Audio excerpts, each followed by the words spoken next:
Hello and welcome to the WB Mason Coaches Report on GoHofstra.com. I'm Jim Sheehan, joined again by the head field hockey coach of the Hofstra Pride, Kathy Angelis. And Coach, a rough weekend for the Pride. 2 losses, one up at Northeastern against a very good Husky team, 8-1. And then coming back on Sunday against the 25th ranked Hawks of Monmouth. A very good first half, and then the roof fell in the second half as the Hawks dominated. But let's start with Friday night up in Boston against a very underrated Husky team that played very well. Yeah, Northeastern, they're an extremely strong program this year. I think they've struggled to get some wins, but they are, they should be a top 3 team in the league. They have a very strong schedule, and they took us really early in the game, and we really struggled, and we couldn't maintain a strong focus during the match with them. We had a lot of struggles in the defending third with organization on defense.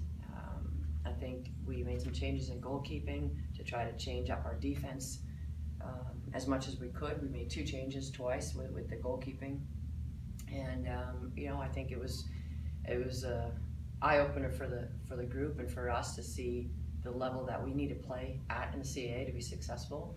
But we took a lot out of that game and learned a lot, and I think that experience is going to be invaluable, at least for the last 3 games in the league play.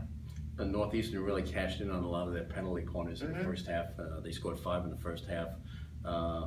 What can be done about that in the future coming up? I know obviously it's a big opportunity for a team to get penalty corners, and obviously Northeastern had it going the other day. Right. Well, we need to. It's not defensively. We understand a great structure on our defense penalty corners. Where we're not at is the ability to create a negative play by the opposing team. So we're at a point where we're very black and white with this younger group, and we need the experience in our goalkeeping and Karis and in Taylor Mumley to really help organize our backfield, and particularly, although Taylor's not been on the defensive corner a lot, she is someone we can use back there. But we just got to play smarter and really find the smartness of playing defense. And again, it's about creating negative plays. It's not just, okay, we're marking ball side, goal side, let's play a zone, let's play man to man. It's creating those plays, and that's another level, and we're working to learn a lot more and educate our players on defensive principles. Now, that was the first time in the last 3 games that Hofstra lost up at Northeastern. First time on that field. Yeah. So obviously, being a Massachusetts native, that might have stung a little bit for you, of but course. Yeah, I'm sure. But Anna van der Bomen scored her goal for the Pride for the 2nd straight game, and Hofstra goes down 8-1. Coming back on Sunday now, the Hawks of Monmouth, a very solid first half, a 1-0 deficit at the halftime. Tell us about the first half. Well, I thought, when I watched the game a couple times last night, we came in with a strong game plan, very prepared for a top 25 team, the best we could be. And we certainly, in the first half, I thought we controlled most of the play. We passed the ball around their speedy defense. We had opportunities in the circle. We had opportunities on our attack penalty corners, and unfortunately we didn't have the execution.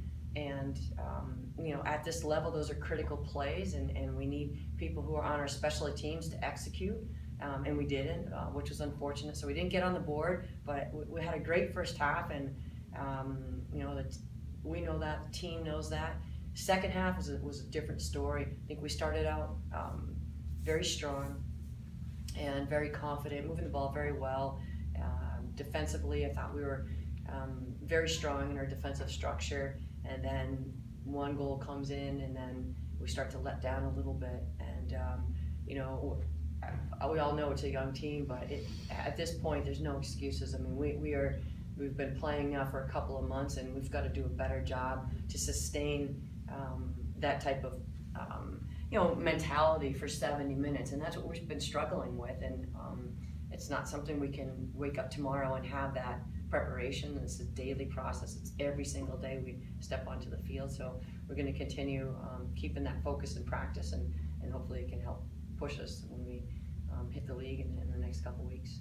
Monmouth added 2 second-half goals, and they really dominated the second half. Sure. And the Pride fall 3-0 to the Hawks, who have a 9-3 season going, a very nice 9-3 season too. Yeah, I mean they're in the top 25 for a reason, and they've been in the NCAA tournament, and I'm certain they'll probably get in again. And these are the teams we need to play in order to contend in the league, and it was a great opportunity for us to play a nationally recognized program and see what we can do. And if we can do it for 35 minutes, we just got to work a little bit harder to be able to do it for 70 minutes.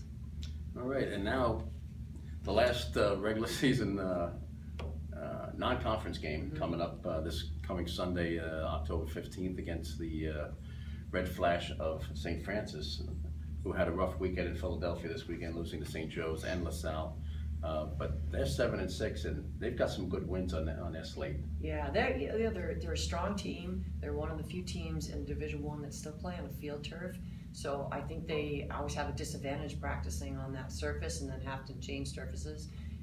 But they've got some great players, and they have had a very challenging travel schedule, which, and that being said, I think it's given them a lot of experience. And we're excited to have them at home.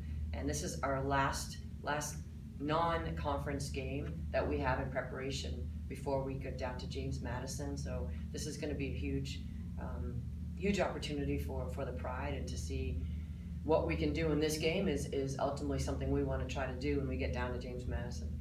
And in the next 12 days, that was my next question, next 12 days with the St. Francis game, what is that preparation going to be all about?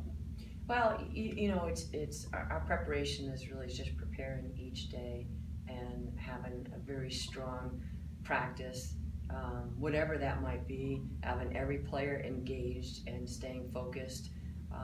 When you have a challenging schedule like we do, we have a lot of recovery in some of those practices, but at those times when we're doing specialty situations, or we're working a lot on fundamentals, we're expecting players to get better and stay focused. So that's really our goal, to keep pushing the whole team to get better every single day, to practice and stay focused and stay intense. And that's part of it at this level. And when we need to do that in the next 12 days, as you indicated, we feel we still have a shot here at the league playoffs, and we're going to prepare our team as if we are going to be in the top 4. And we've got teams at home, and we know we've got a big game at James Madison, but we plan on being ready and seeing how far we can go with this group. Great. Well, good luck this weekend against the Red Flash of St. Francis. That's Sunday, October 15th at the Hofstra Field Hockey Stadium at noon. Thanks, Coach. Once again, good luck this week. Great, thank you. Thank you for watching the WB Mason Coaches Report on GoHofstra.com.